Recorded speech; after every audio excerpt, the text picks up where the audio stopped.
Everyone, my name is Anurag Singh. Welcome to Powerjala academy. और इस video में हम लोग डिस्कस करेंगे कुछ important sections Indian evidence act के। चलो लेट्स स्टार्ट।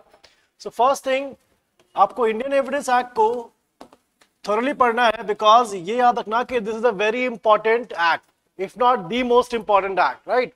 और यहाँ पर आपको जो टॉपिक्स होंगे वो काफी स्कैटर्ड है, इसीलिए you need to pick out the most important topics जहां से फ्रीक्वेंटली आस्क्ड क्वेश्चंस, जो हम लोग कहते हैं FAQs, राइट। सो FAQs सबसे ज्यादा कौन से टॉपिक से आते हैं, आज हम लोग वही डिस्कस करेंगे कि प्रीलिम्स में सबसे ज्यादा क्वेश्चंस कौन से टॉपिक से आते हैं, ठीक है। So let's start. सबसे पहला हमारा क्वेश्चन होता है section 3, right. Section 3 is the definition clause, और डेफिनेशन क्लॉज से काफी सारे क्वेश्चंस आते हैं, ठीक है। और वहां पर जो जिन डेफिनेशंस पे आपको ध्यान रखना है, वो डेफिनेशंस जो है वो हमारी, let's open the bare act. Section 3 में हम लोग को देखना कि कौन कौन सी डेफिनेशंस बहुत इंपॉर्टेंट डेफिनेशंस हैं।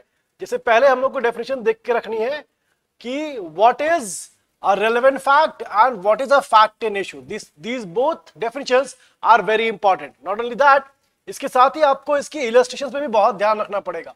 और याद रखना कि फैक्ट इन इशू की जब डेफिनेशन कर रहे होगे, वहां पर जो भी राइट, लायबिलिटी और डिसेबिलिटी एसेटेड और denied any suit proceeding necessary follows, ठीक है, वो कितना होगा। और इसके साथ ही आपको डिसेबिलिटी वाले पार्ट पे ध्यान रखना है कि sometimes even disability can amount to a fact in issue, ठीक है। और यहां पर इसके लिए illustrations, all of these illustrations have to be read, और उनको जरूर अच्छे से पढ़ना क्योंकि वहां से डायरेक्ट क्वेश्चन एग्जाम में आते हैं। सेकेंडली, आपको डेफिनेशन देखनी है डॉक्यूमेंट की, ठीक है। डॉक्यूमेंट का purpose is for the purpose of recording that matter, याद रखना। और इसके लिए भी आपको इलस्ट्रेशन सारी की सारी बहुत अच्छे से करनी चाहिए, each and every one. Evidence, what do you mean by evidence, और इसकी भी डेफिनेशन जो है वो बोथ डॉक्यूमेंट्री एविडेंस हो या फिर ओरल एविडेंस हो, दोनों की डेफिनेशन आपको बहुत अच्छे से करनी है, ठीक है। इसके साथ ही सेक्शन 3 के बाद हम लोग को जो मोस्ट इंपॉर्टेंट डेफिनेशन देखनी है, दैट इज सेक्शन 5, कि एविडेंस किसका देना है, may be given of facts in issue and relevant facts. तो ये समझ लेना कि ऐसा नहीं है कि जो भी तुम्हारा मन आएगा उस चीज का एविडेंस देना स्टार्ट कर दोगे कोर्ट में, नहीं, ऐसा नहीं होगा। एविडेंस किसका दिया जाएगा, सिर्फ रेलेवेंट फैक्ट्स और फैक्ट्स इन इशू का। तो नेक्स्ट क्वेश्चन होता है कि रेलेवेंट फैक्ट्स ये कहां से कहां तक है। सेक्शन 5 से लेकर के 55 तक, chapter 2 of the relevancy of facts, ये है हमारा सेक्शन 5 से 55। ये सभी हम लोग को क्या बताते हैं, रेलेवेंट फैक्ट्स, ठीक है। तो हम लोगों को यहां पर ध्यान रखना पड़ेगा रेलेवेंट फैक्ट्स में। अब रेलेवेंट फैक्ट्स में भी आपको हर चीज नहीं पढ़नी, कुछ सेक्शंस जो है आपके फ्रीक्वेंटली आते हैं एग्जाम्स में, जैसे section 6, this is known as relevancy of facts forming part of same transaction, this is res gestae, ठीक है। This is a very important point, और यहां पर काफी सारे क्वेश्चंस आपके आते हैं एग्जाम में सेक्शन 6 से। नेक्स्ट है हमारा सेक्शन 7। अब section 7 is facts which are the occasion, cause और effect of facts in issue. इसमें तुम लोग को ध्यान देना है which afforded an opportunity. Section 7 में there is a last seen together theory, last seen together, ठीक है, वेरी इंपॉर्टेंट, ठीक है। Now section 8 not that important from an examination point of view, prelims में, मेंस में आते हैं यहां से question, motive, preparation and previous और सब्सिक्वेंट कॉन्डक्ट। इसके लिए भी मैं कहूंगा यहां पर इलस्ट्रेशंस जरूर पढ़ना, इलस्ट्रेशन A, B से लेकर के जितनी भी आ रही हैं, और इसमें याद रखना काफी सारी इलस्ट्रेशंस है, तुम्हें सारी की सारी इलस्ट्रेशन यहां पर पढ़नी पड़ेगी, ठीक है। नाउ अब देखो, इसके बाद हम लोग को आना है सेक्शन 9 पे। सेक्शन 9 में भी ऑल्दो की वहां पर इंपॉर्टेंट चीजें हैं, बट यहां पर देखना एक चीज को ध्यान रखना, the identity of which establish the identity of anything or person, ये हमें बताते हैं TIP और test identification parade, right. So section 9 भी बहुत इंपॉर्टेंट है, बिकॉज वहां पर हमें TIP पढ़नी होती है, ठीक है।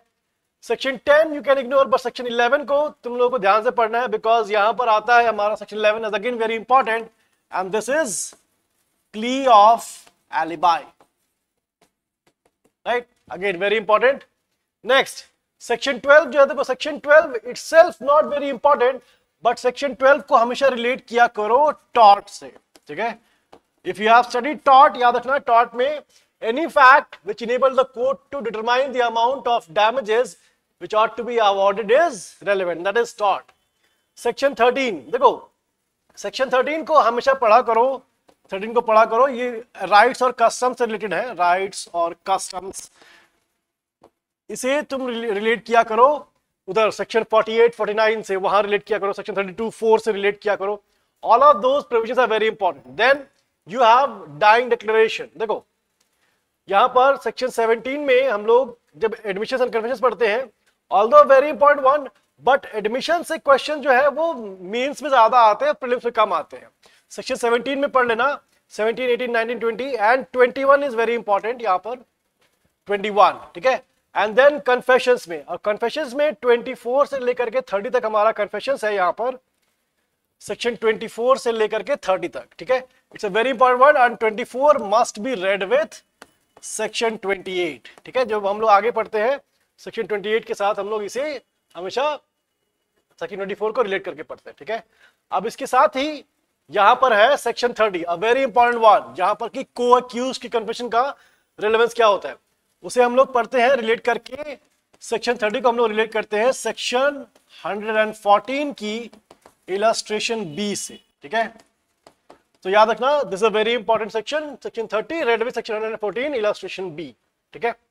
और इसको हम लोग सेक्शन 133 से भी रिलेट करते हैं, अकॉम्प्लिस का एविडेंस, अकॉम्प्लिस टेस्टिमनी, ठीक है। Section 32 again a very important one, यहां पर हम लोग को सेक्शन 32(1) पे ध्यान देना है, जो कि है हमारा डाइंग डिक्लेरेशन, ठीक है, dying declaration, again a very important one. और जब भी सेक्शन 32 पढ़ना, this has to be read with section 158, ठीक है।